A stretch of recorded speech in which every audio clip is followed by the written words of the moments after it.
보좌 앞으로 나아가서 하나님 앞에 아뢰어 드릴 모든 기도를 다 아뢰어 드릴 수 있도록 은혜 내려 주시옵소서. 오늘 이 새벽에도 우리에게 말씀하여 주시고 우리가 교회를 위하여 또한 연약한 성도들을 위하여 나라와 민족과 하나님의 열방을 위하여 기도할 때 하나님께서 응답하여 주시옵소서. 예수 그리스도의 이름으로 기도드리옵나이다. 아멘. 찬송가 357장 찬송 드리겠습니다.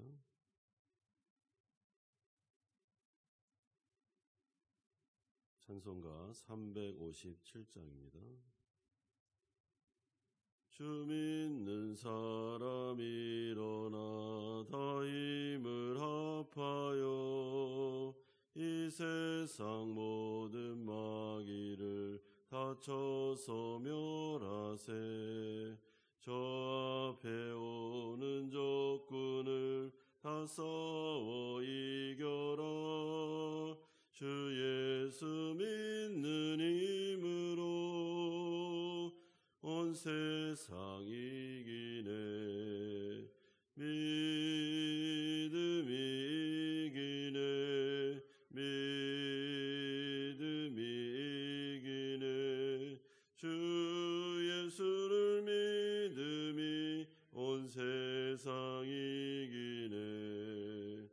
온 인류 마귀 계율로 큰 죄에 빠지니 진리로 띠를 띠고서 늘 기도드리세. 참 믿고 의지하면서 겁없이 나갈 때 주 예수 믿는 힘으로 온 세상 이기네. 믿음이 이기네. 믿음이 이기네. 주 예수를 믿음이 온 세상 이기네. 끝까지 이긴 자에게 흰 옷을 입히고 또 영생 복을 주시니 참 기쁜 일일세. 이 어두운 세상 지나서 저 천성 가도록 주 예수 믿는 힘으로 온 세상 이기네. 믿음이 이기네. 믿음이 이기네. 주 예수를 믿음이 온 세상 이기네. 아멘. 오늘 우리에게 주시는 하나님의 말씀은 구약성경 사무엘상 5장 1절에서 12절까지의 말씀입니다.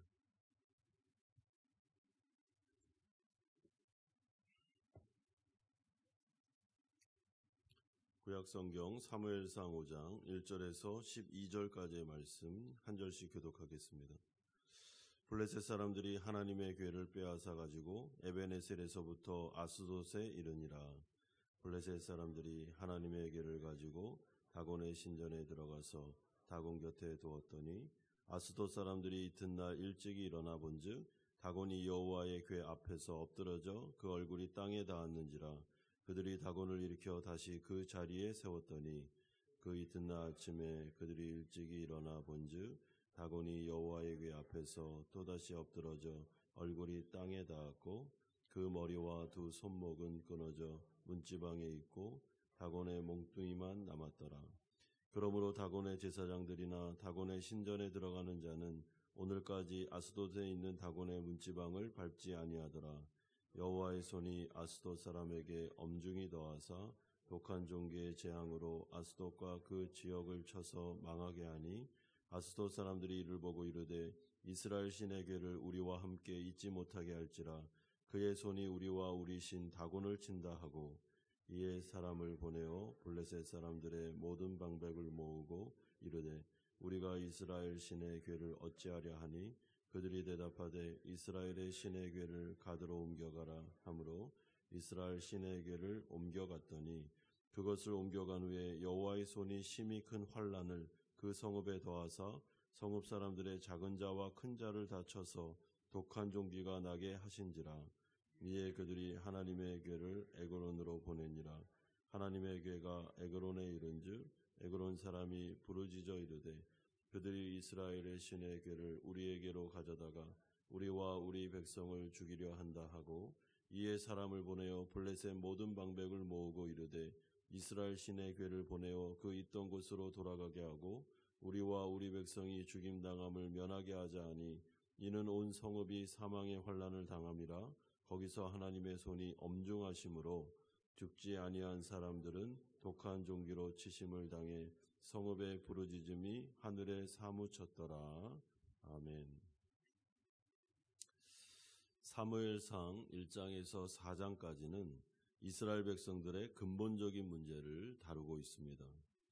이런 점에서 사무엘상의 전반부에 해당하는 1장에서 4장까지는 사사기의 결론 부분이라고 말해도 과언이 아닙니다. 왜냐하면 엘리 제사장도 그 시대의 사사였고 사사기의 후반부에 활동하던 이스라엘의 지도자였기 때문에 그렇습니다. 따라서 엘리 제사장이나 홈리와 비느하사의 모습은 그야말로 이스라엘 백성들의 영적인 상태를 적나라하게 보여주는 샘플과도 같습니다.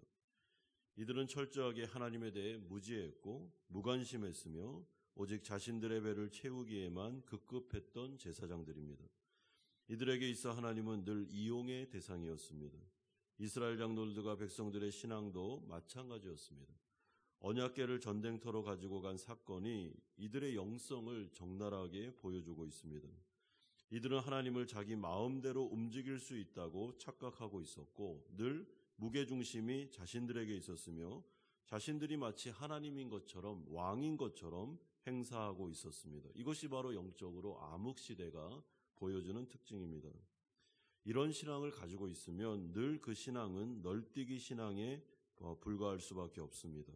업다운이 너무나도 심해집니다. 왜냐하면 상황에 따라 신앙이 요동치기 때문에 그렇습니다. 사사기에 나타난 이스라엘 백성들의 신앙이 이러하였습니다. 먹고 살만하면 하나님을 등지고 세상과 동화되다가 하나님의 징계가 오면 다시 울고불고 하면서 결사적으로 하나님께 나오는 그 생활이 반복되는 것이 사사기에 반복되는 이스라엘의 모습이었습니다. 내 인생의 주인이 여전히 나이면서 하나님 중심으로 바꾸려고 하지 않는 하나님을 늘 헬퍼와 조력자에 불과한 분으로 생각하는 이런 신앙이 바로 사사기의 문제였는데 이것이 사무엘상 전반부에도 나타나고 있습니다. 그러므로 우리가 바른 신앙으로 돌아가야 되는데 이 역사서가 계속해서 도전하는 것은 하나님이 왕이시다. 그분이 우리의 통치자이며 우리는 그분의 왕권에 순복하고 하나님을 조력자 정도로 생각하는 것이 아니라 그가 주권자임을 믿고 나의 모든 생사화복을 하나님께 의탁하는 것이 바른 믿음이다라고 말씀합니다. 그러므로 나 중심에서 하나님의 중심으로 변화되는 것이 회심이요 바른 신앙임을 이 역사서는 우리에게 보여주고 있습니다. 이런 점에서 오늘 본문은 하나님께서 창조주이시며 사람의 도움이 전혀 필요 없는 하나님은 능력의 하나님이심을 우리에게 알려주고 있습니다. 첫 번째로 우리가 살펴볼 내용은 다곤을 치시는 하나님이 1절에서 5절에 나오고 있습니다. 블레셋 사람들이 이스라엘의 전투에서 대성을 거둔 다음에 자신의 나라로 돌아왔습니다. 이들은 흥분하고 있었습니다. 왜냐하면 애굽을 물리치고 이스라엘을 구원했던 여호와라는 신을 우리의 다곤 신이 이겼고 그러므로 우리가 이 여호와를 포로로 잡아왔다라는 승리감에 도취되어 이들은 흥분한 상태에 있었습니다. 그래서 이들이 엄청난 실수를 저지르는데 2절에 보면 블레셋 사람들이 하나님의 궤를 가지고 다곤의 신전에 들어가서 다곤 곁에 두었더니 라고 말씀합니다. 여러분 블레셋 사람들이 하나님의 궤라는 것은 하나님의 임재를 말합니다. 하나님의 임재를 다곤의 곁에 두었다라는 것은 우리가 여호와를 사로잡았다. 그러므로 여호와를 포로로 잡아서 다곤 앞에 전리품으로 드리고 있다라는 의미를 가지고 있습니다. 그런데 여러분, 이 장면을 하나님의 관점으로 잘 찬찬히 살펴보면 이것은 굉장히 위험한 일이었다라는 것을 알게 됩니다. 왜냐하면 제가 아까 말씀드린 대로 하나님의 궤는 하나님의 임재를 상징하고 있습니다. 근데 하나님은 어떤 분이십니까? 이분은 우상 숭배를 제일 싫어하는 분이십니다. 창조주시고 만왕의 왕이십니다. 다곤은 신이 아닙니다. 이거는 돌덩어리죠. 그러니까 우상 숭배를 싫어하는 소멸하는 분이신 여호와 하나님의 궤를 다곤 옆에 두었다는 것은 여호와께서 임재하셔서 이제는 완전히 이 블레셋을 초토화시킬 수 있는, 그러니까 쉽게 말하면 원자폭탄을 자신의 그 중심부에다 갖다 놓은 실수를 저지른 것과 똑같습니다. 그 결과는 여호와의 신이 다곤을 치기 시작했습니다.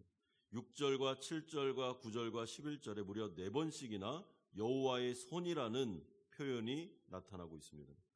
여러분, 여호와의 손이 다곤을 치기 시작했을 때 다곤 신전에서 다곤이 엎드려진 상태로 하나님 앞에 거꾸러진 상태로, 이것은 무릎을 꿇었다라는 상징을 가지고 있는데 여호와의 영광 앞에 다곤이 완전히 무너졌습니다. 그리고 이 광경을 블레셋 사람들이 목격하게 됩니다. 그리고 이튿날에 또 가보니까 다곤이 엎드러져 있을 뿐만 아니라 이번에는 머리와 두 손이 잘라져 나간 채 몸뚱이만 남겨져 있었습니다. 또 이 모습을 블레셋 사람들이 목격했습니다. 여러분, 그럼에도 불구하고 블레셋 사람들의 반응이 어떤가 하면 놀랍게도 다곤의 머리와 손목이 닿은 문지방을 밟지 않기로 전통을 만들어서 계속 다곤을 섬기기로 이들이 결정을 내립니다. 이 모든 광경을 블레셋 사람들이 똑똑히 목격했음에도 불구하고 여호와의 영광이 그 가운데 임했으며 여호와의 궤가 하나님의 손을 통해서 다곤을 치고 있는데도 불구하고 우상 숭배로 나아가는 블레셋 사람들의 모습을 보면서 이들의 무지함에 대해서, 인간의 교만에 대해서 오늘 본문은 우리에게 알려주고 있습니다.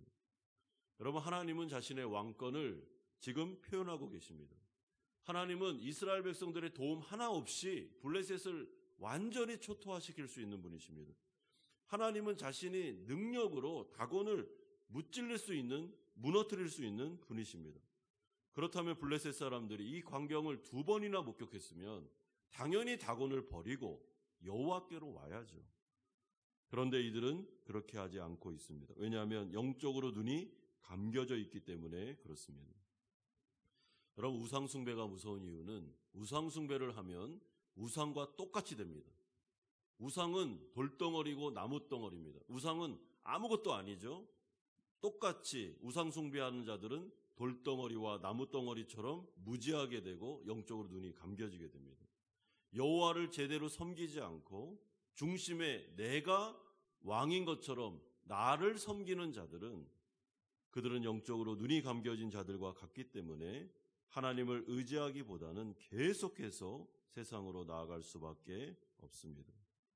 그러므로 오늘 본문이 우리에게 도전하는 것은 이런 것입니다. 이 새벽에 하나님 앞에 나와서 내가 하나님 외에 섬기고 있는 우상이 있다면 여호와의 임재 앞에서 그것을 하나님 앞에 불사르고 청산하고 하나님의 왕권을 인정하라라는 것이 오늘 전반부에 나타나는 교훈입니다. 그러므로 2번째로는 이제 하나님께서 블레셋 사람들을 치시는 모습이 6절에서 12절에 나오고 있습니다. 다곤을 무너뜨리고 하나님은 이제 블레셋 사람을 치십니다. 6절에 여호와의 손이 아스돗 사람에게 엄중히 더하사 독한 종기의 재앙으로 아스돗과 그 지역을 쳐서 망하게 하니, 여호와의 손이 엄중히 더했다. 여기서 엄중이라는 단어는 히브리어로 카보드. 여러분, 카보드라는 단어는 영광이라는 단어입니다. 그러니까 이 말은 이렇게 표현할 수 있는데 아스돗 사람들에게 여호와의 영광이 임했다라고 보시면 됩니다. 그 결과 이들은 큰 재앙을 맞이하게 됩니다. 그리고 망하게 되며 초토화됩니다. 여러분, 하나님의 영광이 임할 때 주 예수 그리스도를 믿고 그분을 나의 구주 나의 하나님으로 영접한 자들에게 나타나는 영광은 하나님의 은혜요 엄청난 하나님의 복으로 나타납니다. 그러나 하나님을 믿지 않고 우상 숭배하는 자들에게 하나님의 영광이 임하면 그것은 엄청난 파멸과 징계와 초토화가 되는 그런 심판의 영광으로 나타나는 것입니다. 아스돗 사람들이 이 하나님의 영광이 나타나서 하나님의 심판이 내려지게 되니까 어쩔 줄을 몰라 합니다. 도대체 이것을 우리가 이 전염병, 이 악성 종양을 어떻게 하면 좋겠느냐 하면서 막 거의 이 문제를 처리하지 못해서 그들은 다른 대책들을 내놓고 있습니다. 어떤 사람들은 가드로 보내자라고 하는데 이 아스돗에 있는 이 여호와의 궤를 가드로 보내고 블레셋 사람들의 그 성읍으로 자꾸만 보내면 여호와 영광이 나타나서 그 성읍들을 치기 시작합니다. 여러분, 이럴 때 블레셋 사람들이 해야 되는 것이 무엇입니까? 여호와의 신을 다른 곳으로 보내는 게 아니라 여호와의 신 앞에서 무릎을 꿇어야죠. 아, 진짜 신이 왔구나. 정말 살아계시는 여호와가 온 세상의 신이구나라고 생각하면서 그 하나님의 심판과 징계 앞에서 무릎을 꿇는 것이 맞습니다. 그런데 이들은 그렇게 하지 않고 있습니다. 사랑하는 성도 여러분, 우리가 여호와를 의지하고 또 하나님의 왕권을 인정하면 하나님께서 우리에게 끊임없는 은혜를 주십니다. 여러분, 물론 실수할 수 있습니다. 그러나 하나님의 은혜는 우리에게 폭포수와 같이 부어지게 됩니다. 그러나 계속 끈질기게 우상숭배를 고집하면 하나님의 영광이 나타났을 때 결국에는 우리가 영원한 심판으로 나아갈 수밖에 없습니다. 그러면서 마지막으로 하나 더 살펴보고 싶은 것은 여호와의 신의 그 궤라는 말이 오늘 본문에 보시면 7절, 8절, 10절, 11절에 무려 4번이나 나오고 있습니다. 여러분, 특이하게도 블레셋 사람들은 이 언약궤를 이스라엘의 신의 궤라고 부르고 있습니다. 그런데 이것은 너무나도 당연한 말이기도 하지만은 사실은 예사롭게 보이지 않는 호칭입니다. 왜냐하면 사무엘서의 저자가 여호와 하나님을 아주 의도적으로 이스라엘의 하나님이라고 호칭하고 싶어 하기 때문에 그렇습니다. 여호와 하나님은 이스라엘의 신이지 다른 나라 신은 아니다라는 것입니다. 물론 하나님은 만방의 신이시며 열방의 하나님이십니다. 이스라엘의 신만은 아닙니다. 그런데 오늘 본문에서는 유독 이스라엘의 하나님이라고 그 소유의 개념으로 그 하나님을 언급하고 있습니다. 왜 그럴까요? 이것은 이스라엘의 하나님 여호와는 이스라엘과 특별한 언약을 맺으신 그의 목자 되시고 왕이시며 이스라엘의 하나님이심을 강조하고 싶어서 그렇게 하는 것입니다. 그러므로 이스라엘 백성들이 우상 숭배하고 하나님 앞에 범죄함으로 사실은 언약궤를 빼앗기고 블레셋에 점령당해서 이들은 너무나도 심한 하나님의 징계를 받고 있었습니다. 그럼에도 불구하고 하나님께서는 지금 어떤 일을 하고 계십니까? 이스라엘을 위해서 블레셋과 싸우고 계십니다. 이스라엘과 맺은 언약을 기억하고 있습니다. 이스라엘이 잘못했습니다. 우상숭배했습니다. 그래서 징계를 당했습니다. 그럼에도 불구하고 하나님 앞에서 이스라엘은 여전히 자신의 백성이었습니다. 언약 백성이죠. 그러므로 여호와는 이스라엘을 위해 블레셋과 싸우며 자신의 영광을 위해서 우상과 싸우고 계시고 나중에는 다시 이스라엘을 회복시키고 구원하기로 결정하신 분도 여호와 하나님이십니다. 여러분, 우리가 하나님과 언약 관계를 맺었다는 것, 예수를 믿고 그분의 왕권을 인정하며 하나님의 백성이 되었다는 것은 엄청난 복입니다.